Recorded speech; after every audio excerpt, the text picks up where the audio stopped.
꿈을 꾼 듯이 깜짝 내가 놀래가지고 숙면을 취할 수가 없었어요. 좀 더 좀 질 높은 삶을 살고 싶습니다. 밤이 오면 시작되는 잠과의 사투. 잠을 자도 피로가 가시지 않는다면 몸이 충분한 휴식을 취하지 못했다는 뜻입니다.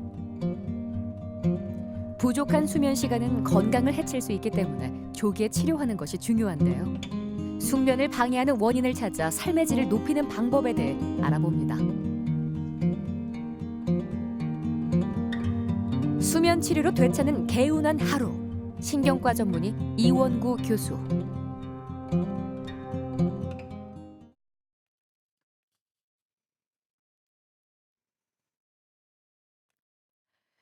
이승현 씨는 고도비만 수술을 앞둔 환자입니다.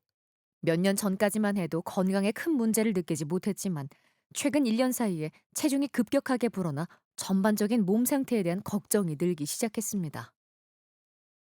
회사에서 1년에 한 번씩 종합검진을 하는데 한 3, 4년 전까지만 해도 크게 문제는 없었고 그냥 비만, 고도 비만밖에 없었는데 나이가 좀 더 40대로 가다 보니까 이 모든 그 그러니까 예를 들면 당뇨라든지 고혈압, 뭐 고지혈증, 간수치 이런 것들이 그 정상 끝에 딱 걸리더라고요. 그리고 내년쯤에는 한 6가지가 이 정상 범위를 넘어서서 이상이 될 것 같고 몸도 느끼고 그래서 이제 비만 수술에 앞서 이승현 씨는 수면 중에 숨이 막히는 증상을 여러 번 느끼고 병원을 찾았습니다. 숨을 쉬지 않을 때가 있다는 아내의 말도 신경이 쓰였죠. 갑자기 불어난 체중의 원인일 것이라 생각했습니다. 이원구 교수는 상담을 진행하면서 수면 무호흡증이라는 진단을 내렸습니다. 일단은 제가 원래 체력이 좀 많이 나갔는데 최근에 한 1년 사이에 한 2, 30kg가 또 쪘거든요. 그래서 그전에는 별로 그런 증상이 없었는데 한 1년 정도 살이 찌고 나서부터 한 6개월 전부터 자다가 제가 느껴지는 거예요. 숨을 못 쉬는 걸. 그 수면 무호흡의 원인 중에서 이제 해부학적 요인이 있습니다. 해부학적 요인은 그 상기도가 이제 원활하게 이제 잘 이완이 되고 유지가 돼 있어야 되는데 실제로 그 주변에 이제 비만이 이제 심하게 되면 지방 조직이 그 상기도를 둘러싸서 점점 축적이 돼서 결국은 이제 상기도 자체가 좁아지는 그런 요인이 될 수 있습니다. 그래서 굉장히 밀접한 관련이 있다고 볼 수 있습니다. 정확한 진단을 위해 수면 다원 검사를 진행합니다. 수면 중에 신체 상태를 측정할 수 있는 장치들을 몸 곳곳에 부착합니다.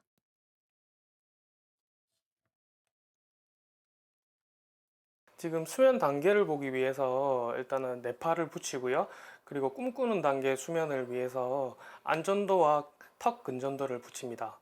그리고 환자분의 이제 무호흡증 증상을 보기 위해서 호흡 센서 2개 하고 그 다음에 복부 벨트, 가슴 벨트 이렇게 착용해서 무호흡증을 진단하고요.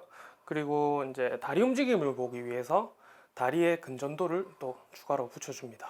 그리고 마지막으로 심전도와 그 다음에 코골이 마이크를 붙여서 환자분의 코골이 정도와 그 다음에 심장에 이상이 있는지 없는지 그것도 확인합니다.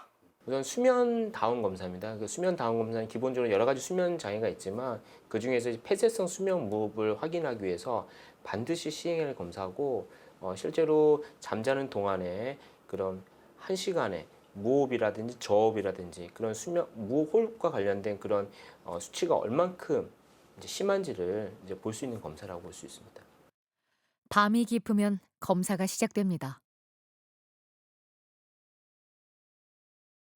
곤히 잠든 이승현 씨. 수면 다원 검사가 진행된 260분 동안 이승현 씨에겐 128번의 무호흡과 저호흡이 나타났습니다.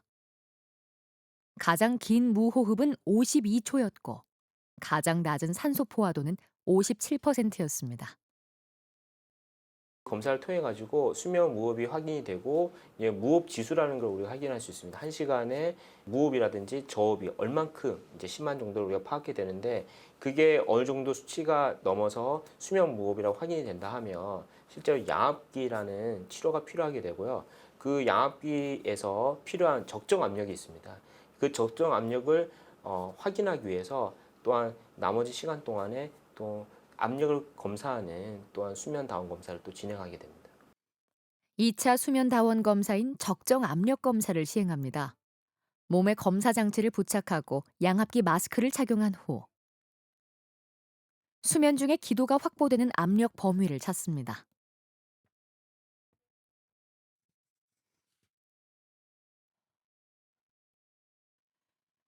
다음 날 이승현 씨가 검사 결과를 듣기 위해 진료실을 찾았습니다. 여러 차례 무호흡과 저호흡이 이루어졌던 만큼 꾸준히 양압 호흡기 치료를 진행해야 하는 상황입니다. 지금 보면 이런 이제 파형들이 숨을 쉬고 들이마시고 내쉴 때 이런 형태가 나와줘야 되는데 그렇지 않고 무호흡이 있다 보니까 쭉 일직선으로 나오게 되는데 적정 압력 검사로 이승현 씨의 원활한 호흡을 돕는 압력을 찾았습니다. 최저 압력에서 시작해 단계적으로 올리자 특정 압력에서 무호흡, 저호흡 지수가 호전되는 것을 확인할 수 있었습니다.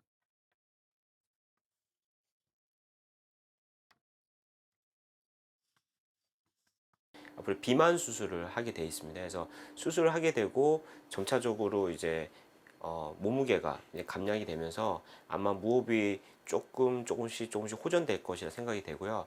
그에 맞춰 가지고 이제 필요시 다시 압력 확인할 수 있는 그런 검사를 진행해서 또 그 전보다 좀 낮춰서 우리가 양압기를 사용할 수 있도록 해야 될 것 같습니다. 무호흡이 있다는 거는 그 와이프를 통해서 알고 있었는데 이렇게까지 심한지는 몰랐고요.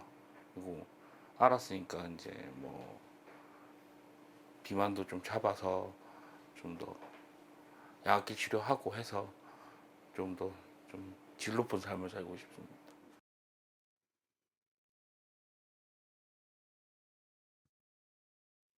김병주 씨는 평소 코골이가 심하다는 말을 자주 들어왔습니다. 가끔은 숨을 쉬지 않는다고도 해 걱정스러운 마음에 병원을 찾았죠.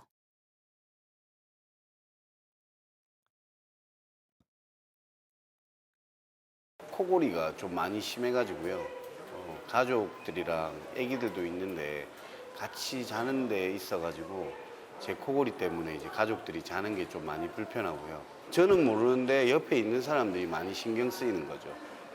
그래서 혹시 깨워야 되는 거 아닌가, 숨을 안 쉬니까. 그래서 그런 부분들 때문에 이제 저도 그런 얘기를 많이 듣고 그러다 보니까 아무래도 누군가는 같이 잠을 자는 데 있어가지고 항상 신경이 많이 쓰이는 거예요.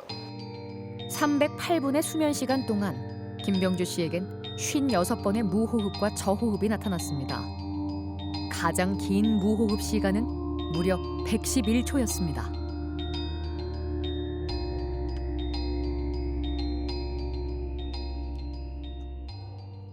실제로 수면 검사를 했을 때 1시간에 이제 무호흡이라든지 저호흡, 이게 10초 동안 숨을 안 쉬었을 때 우리가 무호흡이라고 얘기를 하는데 이제 그런 횟수 자체가 정상이 5 미만이고요. 30이 넘으면 우리가 중증으로 얘기하는데 환자분 같은 경우는 50이 넘는 굉장히 심한 상태로 해당이 됐습니다. 검사 결과 김병주 씨는 중증에 속하는 수면 무호흡증이 확인됐습니다. 양압 호흡기 치료는 물론 잘못된 수면 습관을 바로잡는 수면 위생 치료를 진행하고 있습니다. 일정한 시간에 잠자리에 들고 일정한 시간에 일어나라. 그 다음에 30분 이상 낮잠을 자지 마라. 그 다음에 잠자기 이제 30분 이내에는 과음이라든지 카페인이 들어가 있는 그 음식이라든지 과식을 하지 말라고 하고 있고 여러 가지 수면과 관련된 그런 여러 가지 좋은 습관들을 길러주는 게 수면 위생이라고 볼 수 있습니다. 저는 막상 본인은 별로 스트레스를 많이 안 받는데 가족들이 많이 스트레스를 받아 했는데 저 양압기를 사용하고 나서는 가족들도 너무 행복해하고 이러니까 저도 너무 좋습니다.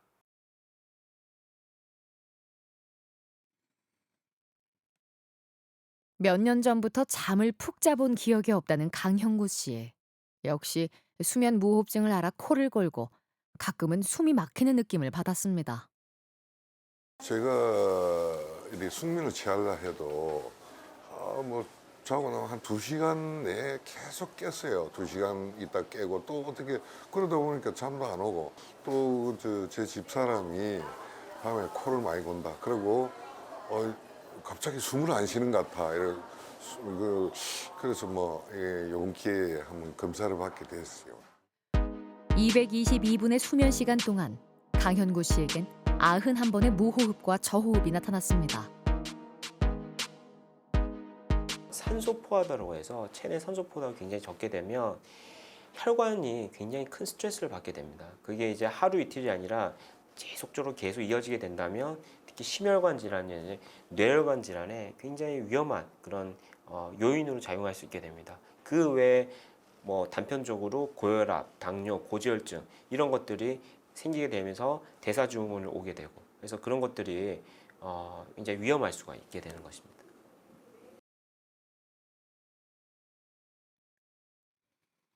강현구 씨는 가정에서 양압 호흡기 치료를 하고 있습니다. 양압기 마스크를 착용하고 자면 상기도를 여는 공기 압력이 주입돼 원활한 호흡이 가능하죠. 한꺼번에 6시간씩, 7시간씩 이렇게 자니까 아침에 이렇게 일어나서 우리가 이제 평소 생활에 조금 집중력도 좀 있는 것 같고 또 이 머리가 평소에는 잠을 많이 못 잘 때는 띵하게 이렇게 좀 어지럽기도 하고 좀 그랬는데 지금은 그런 부분들이 상당히 없어지고 개선됐습니다.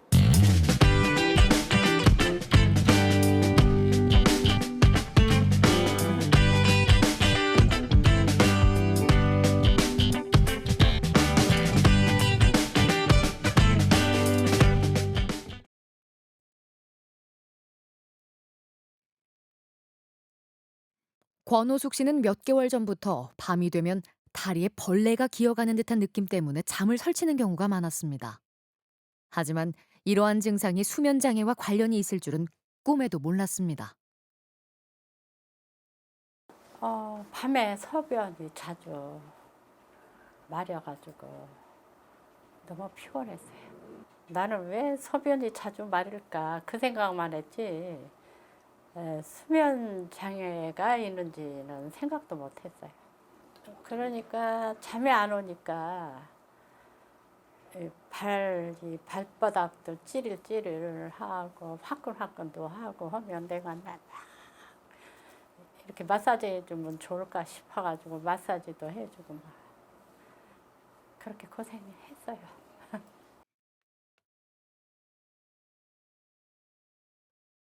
원인은 하지 불안 증후군과 주기성 사지 운동 장애였습니다. 두 질환은 다리 근육을 조절하는 신경에 이상이 생기면서 발생합니다. 하지불안 증후군은 기본적으로 잠잘 때 굉장히 다리 쪽으로 굉장히 이제 불쾌한 그런 기분이 느껴지는 그런 질환이기도 하는데 아직까지 원인이 그렇게 뚜렷하게 밝혀져 있지는 않습니다. 하지만 이제 지금까지 연구에서 도파민이라든지 그런 철분과 깊은 연관이 있다는 것으로 알려져 있고 낮보다는 밤에 더 심해진 그런 여러 가지 질환을 얘기하는 것입니다. 뚜렷한 원인은 밝혀지지 않았지만 일반적으로 뇌의 신경 저장 물질인 도파민에 문제가 생긴 것으로 보고 있습니다. 도파민은 운동 조절 능력과 연관이 있기 때문에 결핍되면 몸이 떨리고 경직될 수 있습니다. 체내에 얼만큼 저장철이 있는지 우리가 혈액 검사를 통해서 확인하고 나서 그게 부족하게 되면 경구 또는 주사로 우리가 철분을 보충하게 됩니다. 권호숙 씨는 도파민을 생성하는 재료인 철분이 부족해 주사로 보충해주고 있습니다. 완치는 어렵지만 지속적으로 치료하면 전부 다 나아질 수는 있습니다. 아이고 그전부터 영 살 것 같아요. 뭐 나이가 자꾸 먹는데 이거보다 더 좋아진다고 생각은 안 하고 그냥 여기에서 내가 좋은 생각하고 살면 행복하다고 생각해요.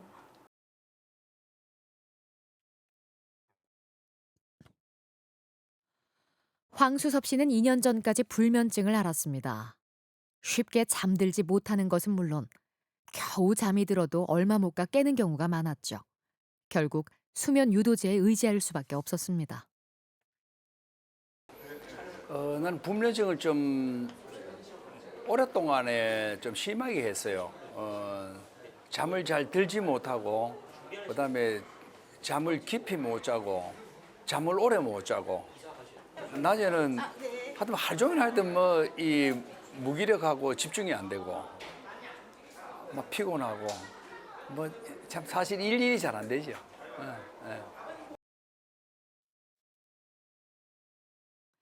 병원에 내원해 3개월 동안 치료를 받은 후에는 수면 유도제의 도움 없이도 숙면을 취할 수 있게 됐습니다.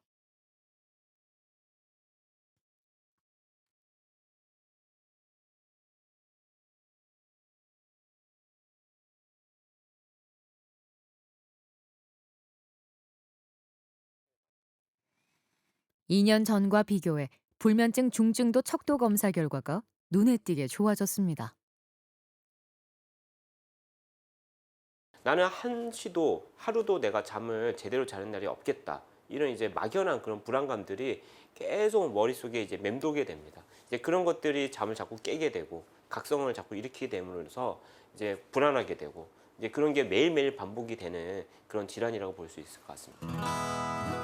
황수섭 씨는 약을 복용하지 않은 인지 행동 치료를 통해 불면증을 극복했습니다. 수면 일기를 기록하면서 전문의와 함께 원인을 찾고 올바른 수면 습관을 가지는 방법을 교육받았죠. 막연한 두려운 마음들이 생김으로 인해서 자꾸 깨게 되고 더 정신이 맑아지고 하면서 잠을 못 주무시는 거거든요. 근데 이제 그런 거를 우리가 하나씩 교정해 주는 건데 그중에 제일 중요한 게 이게 수면 일기를 써오는 것 자체가 치료가 되는 겁니다. 불면증은 수면 습관의 문제뿐 아니라 잠에 대한 잘못된 지식이 원인으로 작용하는 경우가 많기 때문에 교육을 통해 올바른 지식을 가지는 것이 중요합니다.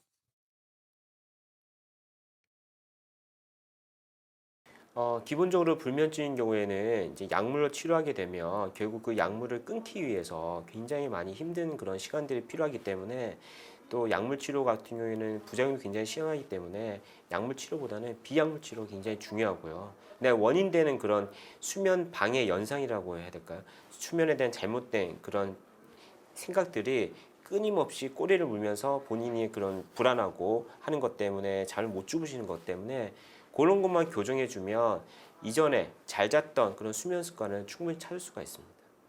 하루를 이렇게 지내는 게 훨씬 더 편해요.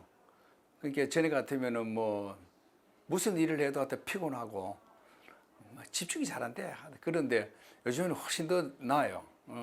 그리고 이게 이 사람들이 얘기하는데 훨씬 더 건강해 보인다 그러고 뭐 그러죠.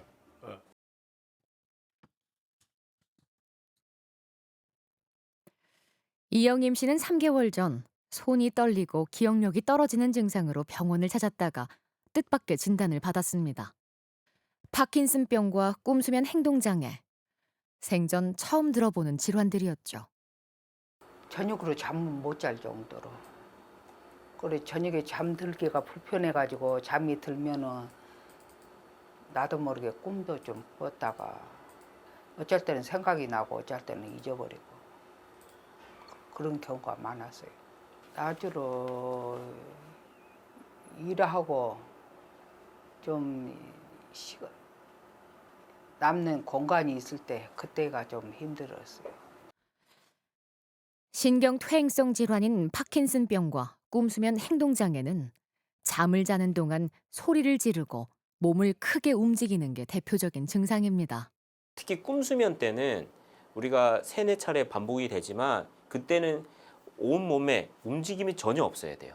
핵의학 검사를 통해 가지고 우리가 확인할 수 있는데 우리가 좌측, 우측을 볼 수가 있는데 우측에 보면 여기 보면 이 전체 부위가 동일한 그 밝기로 보이게 되는데 이제 어머니 같은 경우에는 우측에 그리고 꼬리 부위가 특별히 흡수가 떨어진 것을 확인할 수 있었어요.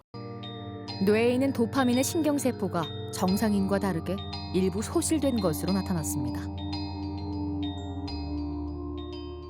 기본적으로 파킨슨병이랑 이제 꿈수면, 렘수면 행동장애 같은 경우에는 우리가 신경퇴행성 질환이라고 생각할 수가 있습니다. 신경퇴행성 질환이라고 하면 우리의 뇌 안쪽으로 우리가 이런 도파민을 분비하는 그런 물질들이 그런 뇌 구조물이 있는데 그것들이 이제 남들보다 빠른 시간, 빠른 속도로 퇴행함으로 인해서 거기서 분비되는 그런 도파민이 부족함으로 인해서 생기는 병이라고 볼 수가 있고, 그래서 이제 파킨슨병과 이런 꿈수면 행동장애가 아주 밀접한 관련이 있는 것으로 알려져 있습니다. 이영임 씨는 수면 다원 검사를 통해 증상과 처음 마주했습니다. 이게 꿈수면이에요. 꿈수면 때는 전혀 움직임이 없어야 되고 소리라는 게 전혀 낼 수가 없는 상태여야 되는데 지금 계속 지금 얘기를 하고 있는 거죠. 팔도 움직이고 이게 소리도 내잖아요. 그래서 이런 것들이 계속 지금 반복적으로 일어나고 있어요.